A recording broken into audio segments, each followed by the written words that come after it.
Que bom ter você com a gente. Então, toda situação atípica, seja ela uma enfermidade, um problema financeiro, duradouro, que gere miséria, ou um comportamento estranho, demonstra uma ação do maligno, direta ou não. Isso nos faz refletir que por trás de toda anormalidade há uma ação do mal, a qual precisa ser combatida e expulsa em nome de quem? Em nome de Jesus. Vamos entender uma coisa importante. Então, estamos vendo que existem situações que a gente enfrenta na vida e que são problemas espirituais. Só que muitas vezes se mostra de uma forma que a gente enxerga como se fosse algo natural.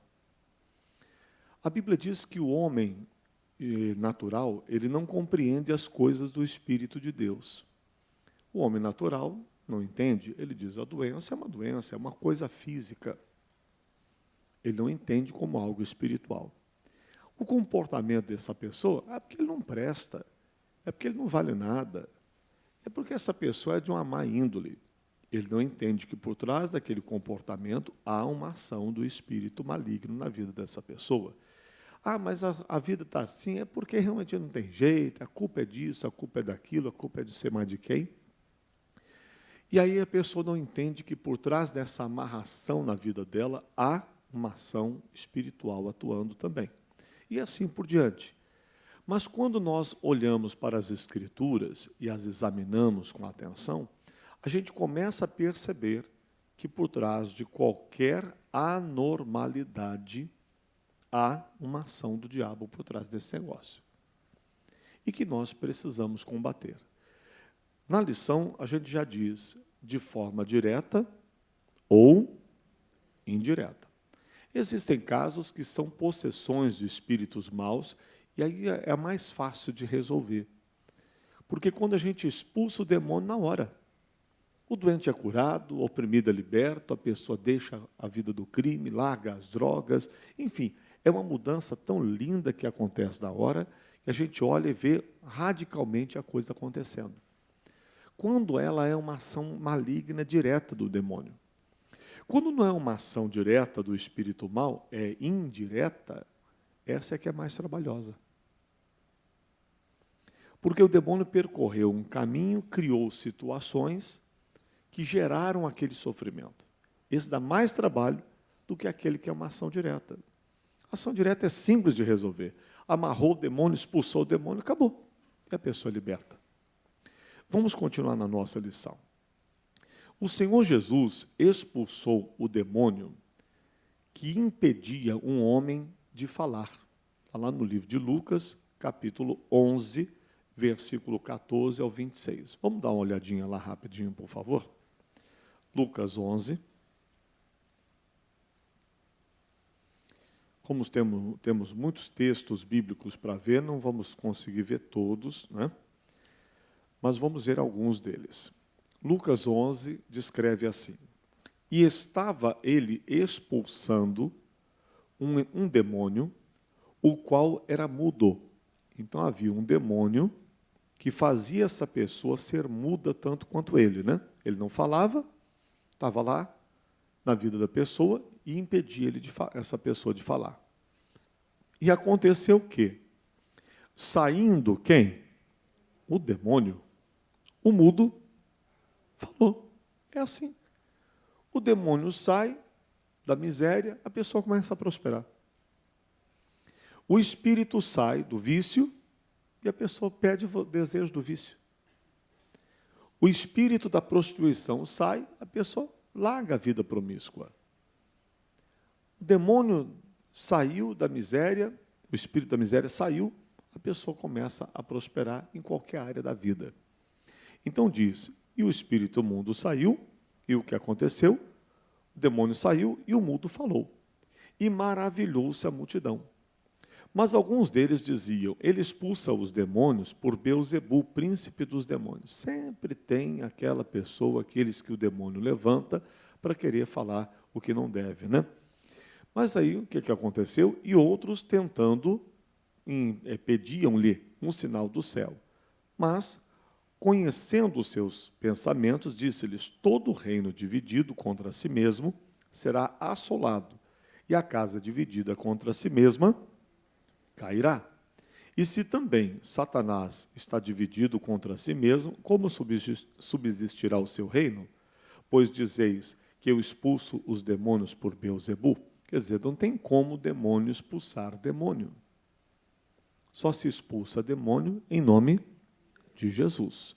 Enquanto o demônio está na vida de uma pessoa lá, alguém diz assim: não, mas aí eu vou pedir uma outra pessoa com espírito mau para tirar aquele espírito mau. Não vai tirar. Ele vai só enganar. Tirar não vai mesmo. Versículo de número 19. E se eu expulso os demônios por Beelzebu, por quem expulsam vossos filhos? Eles, pois, serão os vossos juízes. Em outras palavras, estão dizendo: os filhos de vocês vão ter a experiência de expulsar demônios. E aí vocês vão falar o que depois? Quer dizer, os descendentes de vocês. Porque o que Jesus pregava entrava no coração de pessoas e as pessoas iam se convertendo, conhecendo a verdade e passavam a fazer o que Jesus fazia. Porque essa é a missão, fazer o mesmo que ele. Jesus assim ensinou: quem crê em mim farão as mesmas obras que eu faço ou ainda farão maiores. Versículo 20. Mas se eu expulso os demônios pelo dedo de Deus, certamente a vós é chegado o reino de Deus. E chegou. Quando o valente guarda armado a sua casa, o valente aqui, Jesus está se referindo ao demônio, enquanto ele guarda armado a sua casa, em segurança está tudo quanto tem. Quer dizer, então, que o demônio, ele usa uma arma. Há algo que o diabo está usando para manipular alguém, para prender alguém. Alguma arma que o diabo está usando para aprisionar aquela pessoa a tal prática. Quando você descobre qual é aquela arma e você tira a arma dele, fica fácil de resolver o problema. É como uma pessoa que sequestrou um bandido, que sequestrou alguém, e ele está armado. Se tirarmos a arma dele, pronto, você pega o sequestrador, prende ele, joga ele no xilindró e acabou. Mas enquanto ele está armado, não se pode fazer muita coisa, porque ele está com a arma na cabeça da pessoa que ele está aprisionando. Então nós temos que tirar essa arma. Essa arma tem que ser tirada. Às vezes a arma que o demônio está usando alguém para ser aprisionado, está usando uma arma para dominar uma pessoa, pode ser diversas armas. Pode ser uma mágoa que ela guarda no coração, pode ser um pecado oculto que ela tem dentro de si, pode ser que essa pessoa ainda não seja de Jesus, então ela está vivendo ainda aprisionada pelo mal. Quando você leva a pessoa a Cristo, o demônio perde a força toda que ele tinha. Às vezes ele está confiando numa aliança que aquela pessoa fez com aquele espírito mau um dia. Já vivi esse tipo de situação. Aí a pessoa fez um pacto com o demônio, fez uma aliança com o diabo um dia na vida, e o demônio ali se acha no direito de estar naquela vida, porque essa pessoa um dia ela fez um pacto com ele. E aí o demônio está aprisionando aquela pessoa. Mas quando ela recebe Jesus, ela entrega a vida dela a Jesus, ela renuncia àquele pacto, acabou. Aí você expulsa o demônio fácil, e liberta a pessoa e acaba com o sofrimento. Então Jesus está explicando isso. Verso 22. Sobrevindo outro mais valente do que ele, e vencendo-o, tira-lhe toda a armadura em que confiava e reparte os seus despojos. Então, quer dizer, o mais valente aqui é Jesus. Quando Jesus entra na vida da pessoa, liberta a pessoa, acaba a prisão que dominava essa vida. Voltando para a nossa lição. Então, o mudo era mudo porque havia um espírito maligno que o fazia ser mudo. Jesus expeliu o espírito mudo e o homem falou. Voltando à nossa lição, então, no livro de Lucas, capítulo 4, do verso 33 ao 36, lemos o relato da libertação de um endemoniado em Cafarnaum. E em Marcos, capítulo 5, do verso 1 ao 20, do endemoniado gadareno. Esses textos nos ensinam que existe um inimigo contra nós, que quer nos matar, roubar e destruir. Ele nos odeia pelo simples fato de Deus nos amar.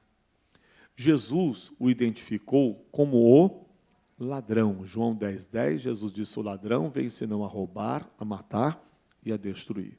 mas eu vim para que tenham vida e vida com abundância. Ele age com muita astúcia e engano.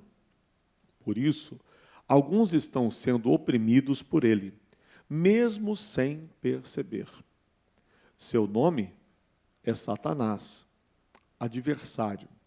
Vejamos como ele surgiu, a origem de Satanás.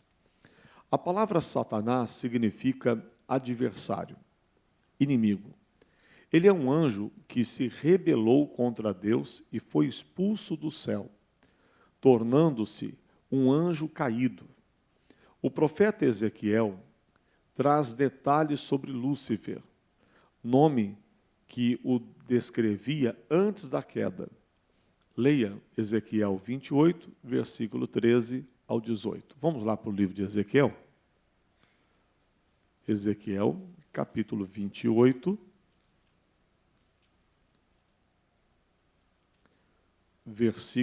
começando no versículo 13. Estava no Éden, jardim de Deus. Toda pedra preciosa era a tua cobertura, a sardônia, topázio, diamante, a turquesa, o ônix, jaspe, safira, carbúnculo, a esmeralda, o ouro. A obra dos teus tambores e dos teus pífaros estava em ti. No dia em que foste criado, foram preparados. Então você está vendo aí instrumentos musicais, né?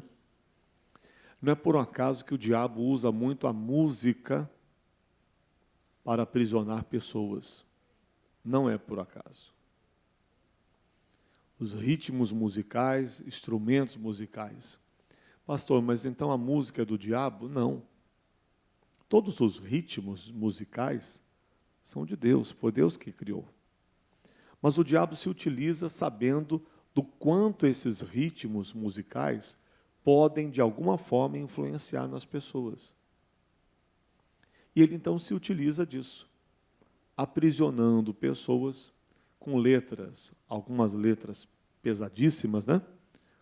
Outras letras, aí vem de alguma forma, mascarada lá com a mensagem que tem como propósito contaminar a pessoa. E às vezes você vê que tem ritmos que você ouve que fica na cabeça ainda que você não queira. Já aconteceu com você? Você não quer aquela coisa na tua cabeça, mas aquilo fica, parece que tocando dentro de você. E aquilo vai ficando, se a pessoa não tomar uma posição, aquilo parece que fica, né? Dizem, no mundo musical, eles chamam de chiclete, né? Parece que gruda na pessoa. Então, aquele refrão que não sai da cabeça, aquele som musical que não sai da cabeça, não é por acaso essas coisas. Versículo 14.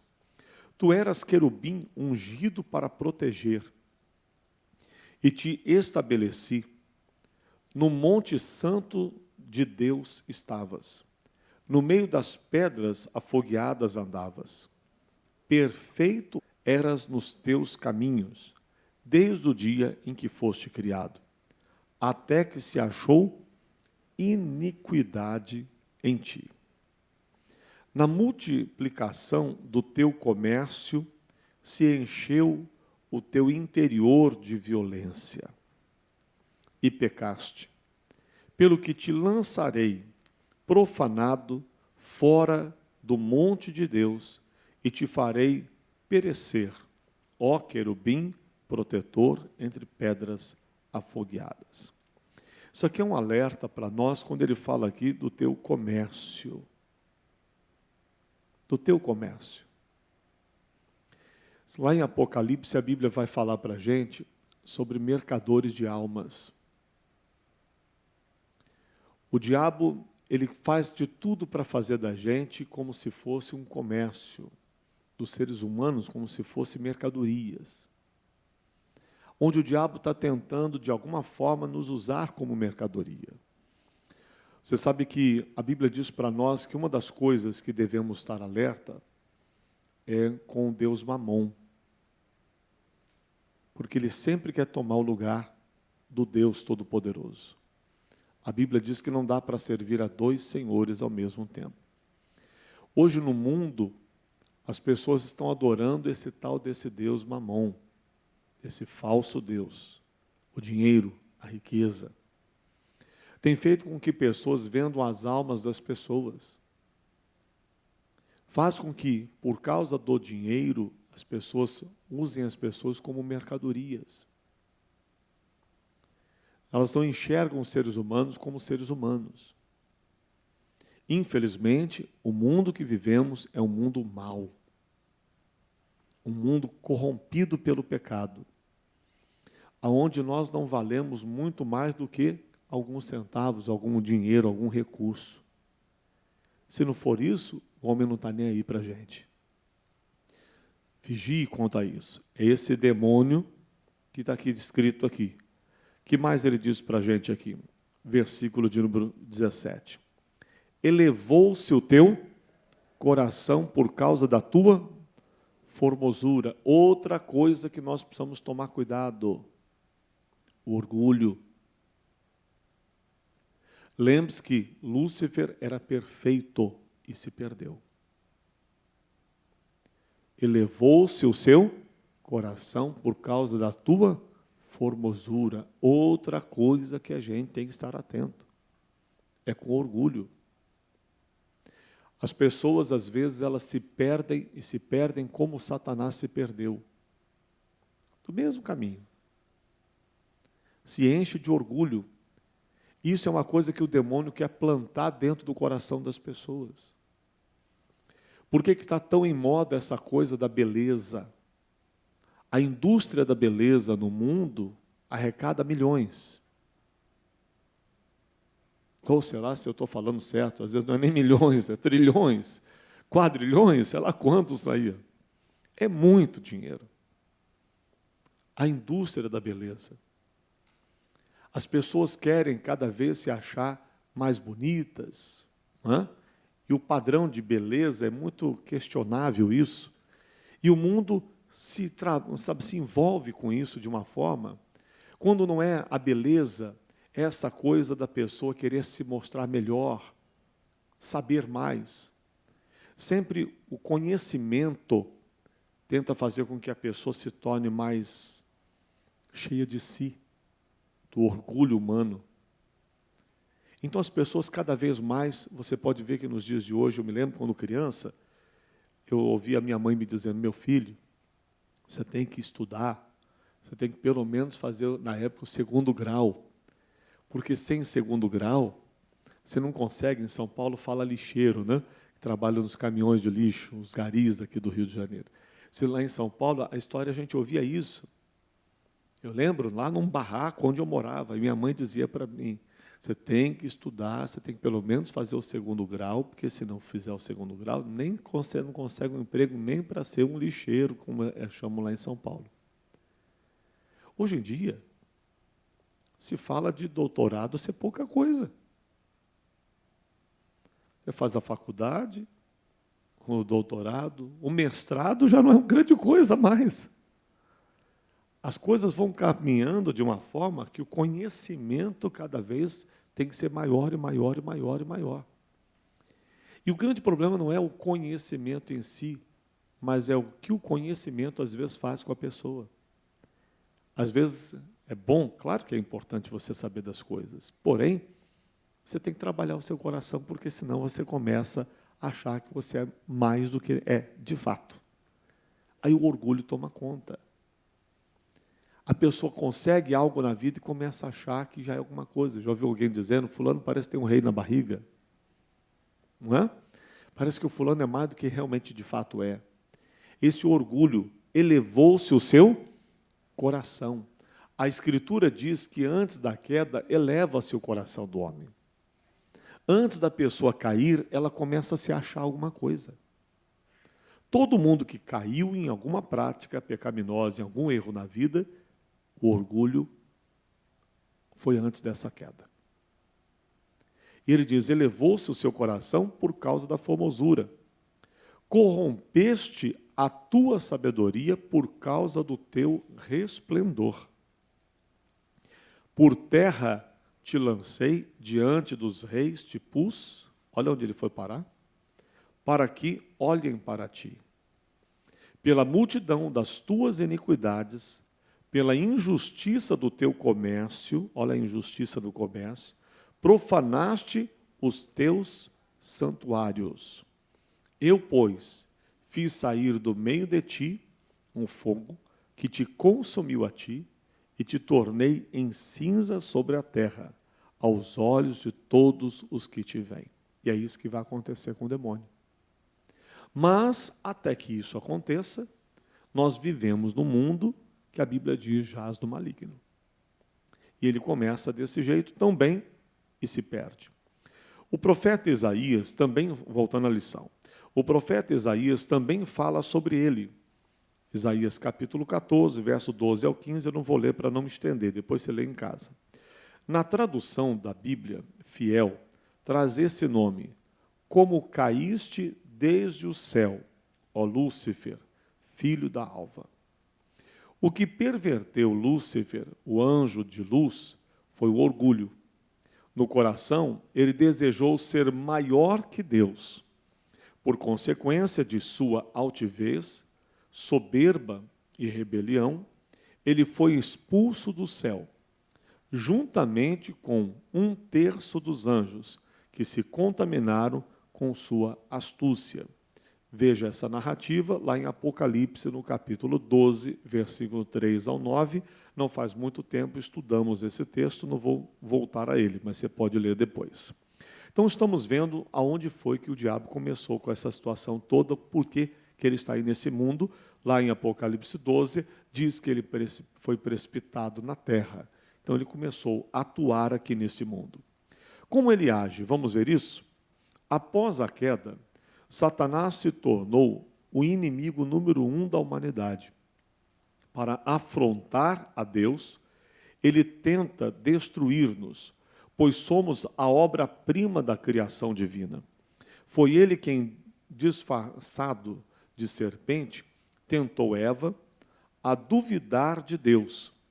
Ele não pode diretamente nos tocar, mas por meio da astúcia, engano e mentira, age contra nós, tentando-nos a usar errado o livre-arbítrio, quer dizer, esse poder de escolhas que a gente tem, e o demônio vem sorrateiramente, sutilmente, às vezes induz, faz a pessoa achar até que ela está pensando, e ela está dando lugar a um pensamento errado, sugerido pelo maligno.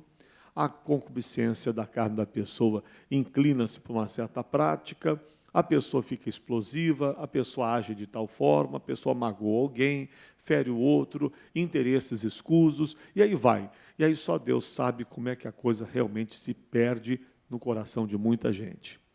Continuando.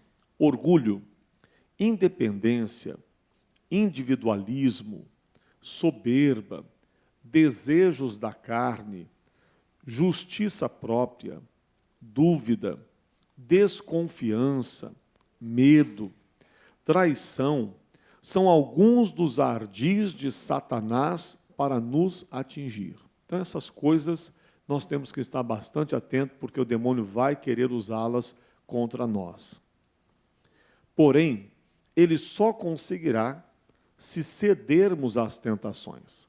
Até mesmo o Senhor Jesus, quando esteve aqui na terra, foi 3 vezes tentado por Satanás no deserto. Jesus o venceu ao resistir às suas tentações, citando o quê? A palavra de Deus. Leia o relato lá descrito em Mateus capítulo 4, do verso 1 ao 11, e você vai encontrar essas tentações. Como também já é bastante conhecido da gente, eu não vou abrir o texto para ler.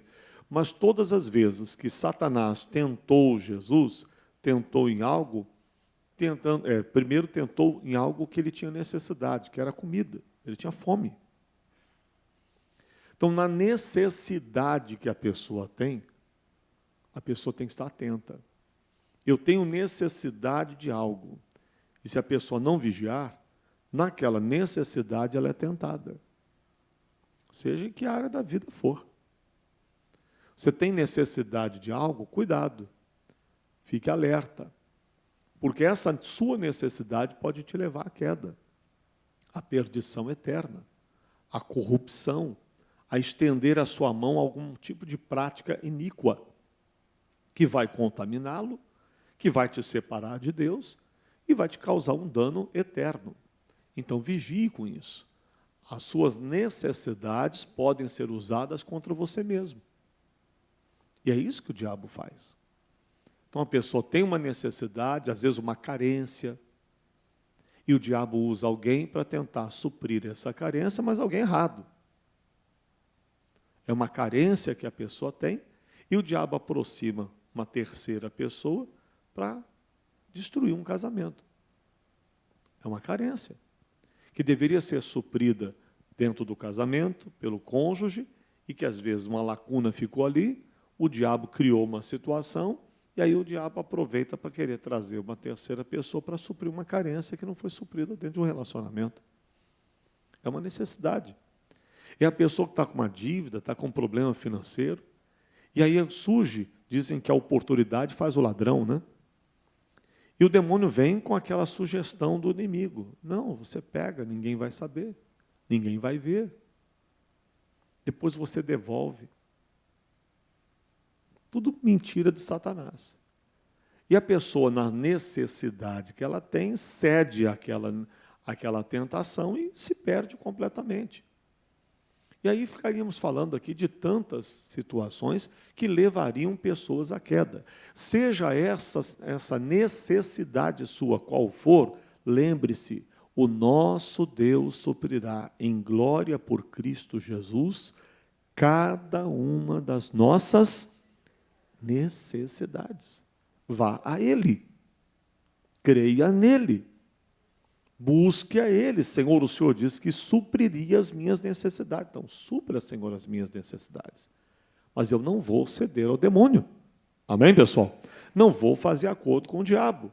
E diante de uma tentação qualquer que bater à tua porta, faça como fez Jesus. Com a palavra de Deus, resista-o em o nome de Jesus e exija a saída dele. Porque depois quem peca, meu irmão, quem cai, só resta uma coisa, sujeira para limpar. E não tem outra maneira de limpar, se não for com arrependimento, com confissão do pecado, com arrependimento completo, que consiste em reconhecer, confessar e abandonar o pecado. Se não fizer isso, a pessoa continua suja, e se ela não sentir o peso do seu pecado, o peso dos seus erros, ela vai voltar a fazer isso de novo. Porque naquela área em que o diabo encontrou facilidade para entrar, você acha que ele não vai tentar de novo? Ele vai tentar outra vez. Ele vai vir com aquela tentação. Compete a pessoa agora estar bem firme, mais atenta, mais vigilante, para que ela não ceda a nenhuma tentação do inimigo quando ela vier. Lembre-se, a Bíblia diz, não deis lugar ao diabo. Não dê lugar ao diabo. Fique atento e não ceda a ele, porque quem cede paga um preço caro. Ao decidirmos seguir a Jesus Cristo, o inimigo nos tentará do mesmo modo, atacando com astúcia nossas fraquezas, sentidos naturais, raciocínio humano e imperfeições. Para vencermos, é necessário abrirmos o coração para quem? Para Jesus. O que é abrir o coração para Jesus? É falar com Ele sobre as suas necessidades. É falar com Ele sobre as suas fraquezas. É falar com Ele quando você estiver sendo tentado em qualquer situação. É abrir o coração para Deus. Senhor, eu estou vivendo um momento de tentação, me ajude. Jesus não ensinou na oração do Pai Nosso, não nos induza em tentação, mas livra-nos do mal. Jesus ensinou a fazer esse tipo de oração. Então é falar com Ele. Senhor, eu estou vivendo um momento difícil, me ajude. Senhor, eu estou sendo tentado, eu não quero cair. A Tua palavra diz que o Senhor me daria o escape. Senhor, me dá um escape. Me ajude a sair fora disso. Vai à Escritura, vai à palavra de Deus. Medite nela, guarde-a no seu coração. Com a palavra dentro de você, fica muito mais fácil você resistir às tentações que aparecem. Sem a palavra, você fica tentando resistir com o argumento humano, você não consegue. Não é o suficiente. Quando Jesus foi tentado, em todo momento ele disse, está escrito. Ele poderia ter milhares de argumentos, e ninguém melhor do que ele, para apresentá-los. Mas ele não fez isso. Ele, em todo momento, citou a palavra de Deus e venceu a tentação do inimigo. Assim devemos fazer, permitir que a palavra seja Senhor da nossa vida e, com ela, resistirmos ao ataque do diabo. Então, continuando na nossa lição. Então, para vencermos, é necessário abrirmos o coração para quem? Para Jesus, a palavra de Deus. Santificando tanto o coração quanto a maneira de pensar, agir e sentir. Assim conseguiremos resistir aos ataques das trevas, falando com fé a palavra de Deus. Como Jesus fez, Satanás tem que bater em retirada. Não devemos temer, pois com a tentação, Deus sempre dará o quê? O escape. Vamos ler esse versículo que é importante para nós. 1 Coríntios, capítulo de número 10. 1 Coríntios 10, versículo 13. Eu começo no 12, tá, pessoal? Vamos ler o 12 também. Aquele, pois, que cuida estar em pé, faça o quê? Olhe para que não caia. Bom, aqui já temos um alerta muito grande de Deus, que aquele que está de pé, lá no livro de Romanos, o apóstolo Paulo vem dizendo que se estamos de pé pela fé. Ele fala da nação de Israel e diz que eles eram os ramos naturais e eles foram cortados pela desobediência deles. E nós fomos enxertados na videira verdadeira. O que é isso? Traduzindo isso, Jesus veio para os seus, para o povo judeu, eles não quiseram, perderam a oportunidade de ali se unirem a Cristo, recebendo o Messias, o Salvador deles. O que aconteceu foi que a salvação estendeu-se a toda a humanidade. Todas as pessoas que ouvem o Evangelho, creem em Jesus como seu Salvador, não são ramos naturais, os naturais são judeus. Mas quando eles creem em Cristo, eles são enxertados na videira verdadeira. Ou seja, eles passam a fazer parte da família de Deus sem o ser. Tornam-se membros da família de Deus. Como é que a gente consegue isso? Pela fé em Cristo, assumindo Jesus como nosso Salvador. Aí Paulo diz, nós estamos hoje de pé, é pela fé. É pela fé em Cristo que nós não estamos vivendo no mundo perdido como a humanidade vai, sendo conduzida aí por esse espírito que hoje opera nos filhos da desobediência, como está escrito na Bíblia Sagrada. Antes ele operava em nós também. Ele perdeu o domínio sobre a nossa vida porque nós assumimos Cristo como Salvador, nos reconciliamos com Deus através da fé em Jesus. E aí, pela graça de Deus, fomos salvos. Porém, estamos em pé pela fé. Se está em pé, aquele, pois, que está em pé, cuida-te para que não caias. Então, se cuide. Cuide de estar em pé, permaneça em pé, vigie. A Bíblia chega a dizer para nós, lá em Tessalonicenses, no capítulo 5, né? Vai dizer para a gente, foge da aparência do mal. Fuja da aparência do mal. Não é nem do mal, até da aparência do mal se deve fugir. Então, sai fora de situações que podem te levar à queda, ao desvio. Alguém vem falar coisas com você, que você sabe que não são coisas boas, aquilo só vai te contaminar. Só vamos fazer o seguinte, me poupa desse assunto. Não entra em detalhe disso não. Vamos orar por essa pessoa, que Deus abençoe ele. Você evita a contaminação no seu coração e até ajuda alguém a não pecar, ficar falando mal dos outros. Conserve-se, guarde-se, não deixe o inimigo lhe enganar. Por quê? Porque, infelizmente, muitos caem como um dia Satanás caiu. Lúcifer era um anjo de luz. E olha onde ele está hoje. Ele que era perfeito, como nós vimos agora há pouco em Ezequiel. Olha como é que ele está hoje. Completamente corrompido e contra o nosso Deus. Então nós precisamos estar alerta, porque existem pessoas se perdendo. Então aquele que cuida em estar em pé, olhe para que não caia. Versículo 13. Olha o que ele fala agora. Não veio sobre vós tentação, aqui eu quero comentar com você, senão humana. Sabe, irmãos, nada vai ser além do que humano. Não é outra coisa senão humano. Porque se a tentação fosse além disso, nenhum de nós iríamos conseguir resistir. Então Deus não permite que a tentação que uma pessoa sofre seja além disso. Toda tentação que vem contra nós, ela é humana. Nós somos humanos? Somos humanos ou não somos? Somos humanos. E essa tentação também é humana.